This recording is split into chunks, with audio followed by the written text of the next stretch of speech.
수사 기소 분리를 규정한 개정 형사소송법이 국회에서 의결됐습니다. 이를 두고 많은 논란과 이견들이 있습니다. 이 법률안이 위헌, 집행불능, 국익위배, 행정부 고유관 침해 등 국회 입법권을 부정할 만큼 심각한 상황이라고 보기는 어렵습니다.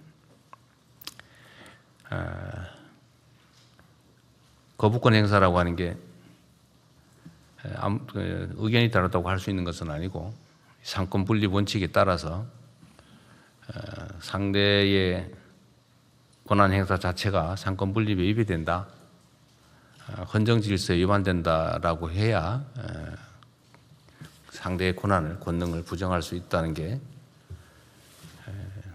어쨌든 헌법학계 의견이기 때문에 지금 상태로는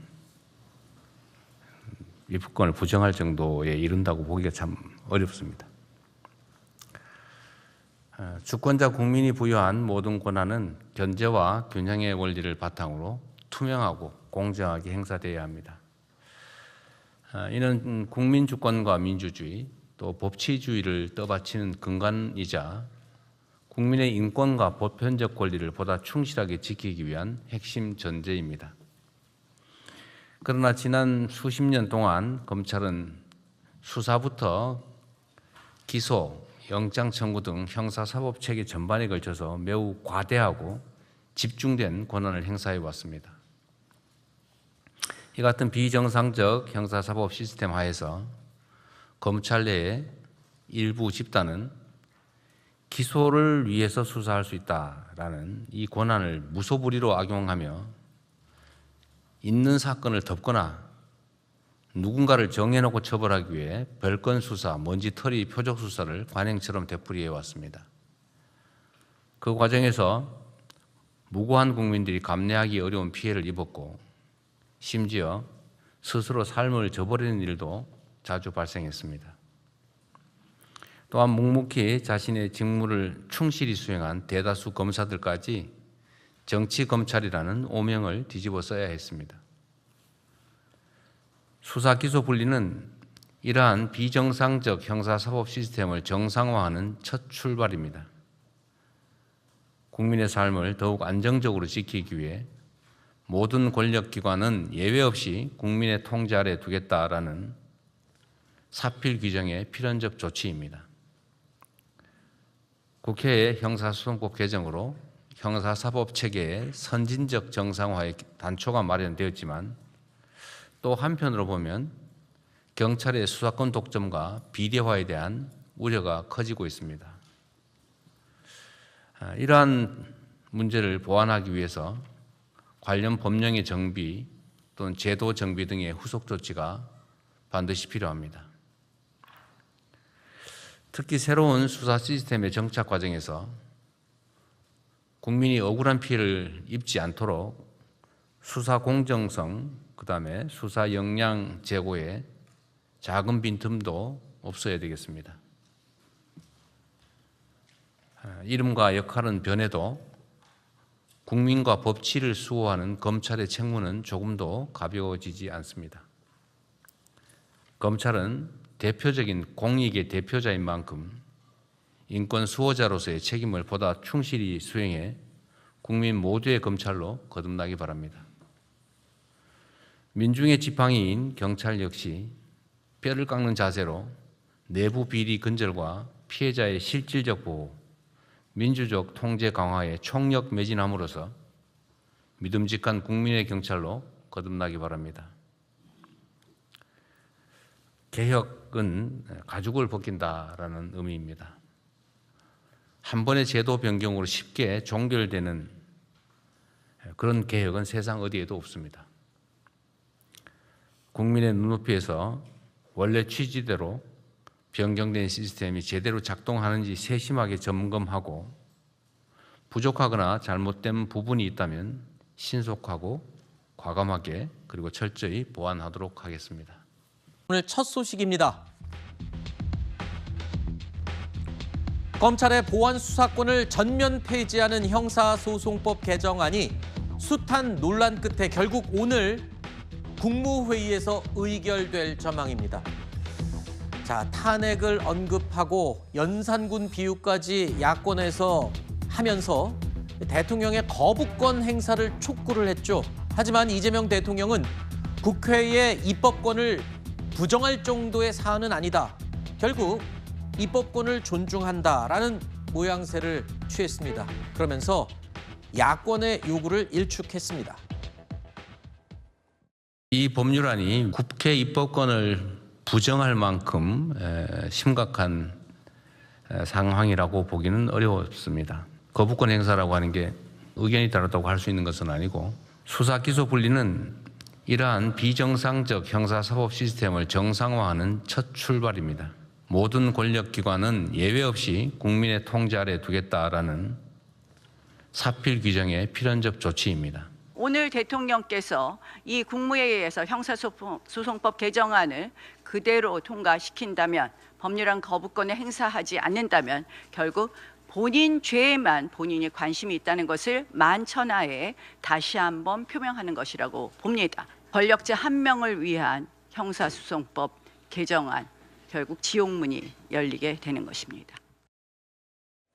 형사소송법 개정안이 국무회의에서 의결된다는 것은 즉 이재명 대통령이 결국 거부권 카드를 꺼내지 않는다는 말이죠. 지금 이 형사소송법 개정안 관련해서 여론이 상당히 좋지 않다는 것도 분명 알고 있을 겁니다. 그리고 이대로 형사소송법 개정안이 공포된다면 부작용도 불보듯 뻔하다는 지적도 알고 있을 겁니다. 그럼에도 불구하고 대통령이 거부권 카드를 꺼내지 않은 이유가 궁금합니다. 사실 이재명 대통령도 이 보안수사권 완전 폐지는 문제가 발생할 수 있으니 신중해야 한다고 여러 차례 말을 했지 않습니까? 그럼에도 불구하고 거부권 행사하지 않고 그대로 밀어붙이게 되는 이유, 그 속은 뭘까요? 그것은 뭐 지금 국민들께서 이 검찰 개혁에 대한 필요성을 공감해 주시는 부분, 여기에 있다라고 생각되고, 그동안 검찰이 수사 기소권을 독점함으로써 가지고 있었던 많은 병폐들이 있었습니다. 이러한 부분들에 대해서 검찰권을 오남용하는 부분들을 국민들이 통제해야 된다라는 부분에 대한 명분이 컸다라고 보고요. 이제는 수사는 중수청이, 기소는 공소청이라는 대전제 하에서 지금의 형사사법 시스템을 정상화하는 것이 필요했다라는 부분에 대통령께서도 크게 동의하신 게 아닌가 싶습니다. 그러면 검찰개혁의 완성이라는 큰 그림을 마무리하기 위해서 그런 것이다. 그러면 피해자들의 절규와 우려는 어떻게 되는 거죠? 대의를 위해서 소위를 희생하는 뭐 이런 그림인 겁니까? 지금 그렇게 말씀 주시면 안 돼요. 누군가의 희생을 딛고서 거기에 대의를 세우겠다라는 것이 아니라 그러한 희생들을 만들지 않도록 하는 법 개정안들이 필요하다라는 부분을 말씀하시는 거고, 지금 보안 수사권이 폐지되면 완전히 보안 수사가 이루어지지 않는다라고 지금 국민들에게 과도하게 겁을 만들어주고 있는 것이 지금 범야권이다라고 보여집니다. 왜냐하면 보안 수사권은 폐지가 되지만 실제 중수청의 보안 수사가 이루어지는 부분, 그 기능 자체가 없어지는 것은 아니기 때문에, 그리고 그런 이 보안수사 요구권 같은 경우에 실질적인 실효성을 담보할 수 있는 강화된 내용들로 법 개정이 이루어지고 있는 거예요. 그런데 지금 마치 보안수사권이라는 제도 자체가 완전히 없어진다, 그래서 보안수사라는 절차가 없어지는 것처럼 말씀 주시는 것은 과도한 이 프레임을 씌우는 것이다, 이런 말씀 좀 드립니다. 자, 대통령의 속내를 아까 여쭤봤는데 그것과 함께 이 얘기도 함께 좀 답변을 해 주시죠. 지금 보안수사권 폐지에 대한 부작용을 너무 침소봉대하고 있어서 국민들을 공포로 몰아넣고 있는 게 아니냐, 이렇게 말씀을 해주셨고요. 그런 여론에도 불구하고 이 거부권 행사를 하지 않은 대통령의 진짜 속내는 뭘까요? 통계를 먼저 말씀드리죠. 한 해에 검찰이 경찰에 보안수사 요구해서 내려보낸 사건 수가 10만 건이 넘고, 직접 보안수사라는 사건 비율은 올해 4월 통계 기준으로 전체 사건의 44%입니다. 그러면은 앞으로는 이 사건들을 검사가 직접 보완수사를 못하고 다 보완수사 요구만 해야 됩니다. 그런데 요구를 했을 때 그러면은 실질적으로 보완수사가 남김없이 제대로 되느냐? 그렇지 않다는 것을 우리가 장윤기 사건, 뭐 돌려차기 사건, 고 김창민 감독 사건, 뭐 해든이 사건 등등을 통해서 다 봐왔습니다. 그러니까 침소봉대를 한다는 것은 어불성설이라는 말씀을 드리고, 그다음에 이재명 대통령이 왜 거부권 행사를 하지 않는가, 이런 걸 몰라서 그러는 게 아닙니다. 한마디로 얘기하면 5글자로 살려야 한다죠. 살려야 한다. 2015년에 박근혜 대통령이 메르스 사태 때 그 옆에 써붙이고 했던 그 살려야 한답니다. 그런데 그때 살려야 한다는 환자를 살려야 한다, 국민을 살려야 한다였지만, 지금 이재명 대통령 머릿속에 있다고 보이는 살려야 한다는 피해자를 살려야 한다, 국민을 살려야 한다가 아닙니다. 김민석을 살려야 한다, 김용을 살려야 한다죠. 민주당 전당대회 레이스에서 0.99% 차이로 2등을 달리고 있는 김민석 전 총리를 살려야 하고, 최고위원 5등으로 아슬아슬하게 지금 당선권에 걸쳐 있는 김용 전 부원장 같은 측근을 살리기 위해서 보안수사권 폐지에 대해서 변수를 만들 수가 없는 겁니다. 알겠습니다. 그래서 알고도 거부권 행사하지 않고 우리 국민의 삶을 담보로 잡고 실험 대상으로 삼고 있는 것이다라는 말씀을 드립니다. 대통령의 속내는 대통령만이 알 수 있죠. 우리가 추정해서 개인적인 의견을 전제로 이야기를 나눠보는 중인 겁니다.